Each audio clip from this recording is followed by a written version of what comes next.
What's up friends, Andrew here, and in this video I'm going to show you how to find all pins created by someone on Pinterest. So if you're scrolling through Pinterest and you come across any pin that you like and you want to check out that creator or that person or you want to check out the profile from that person, just go ahead and click on the picture or click on the pin.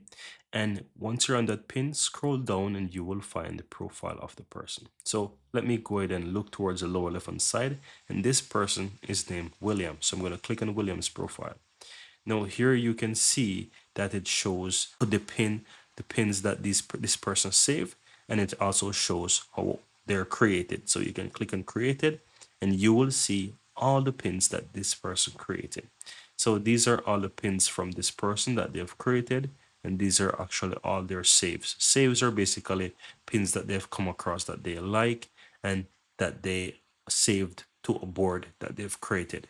And that's it. You can always go ahead and click in each of them and explore, but that's it. This is how you can easily find pins created by someone on Pinterest. Very easy and very simple.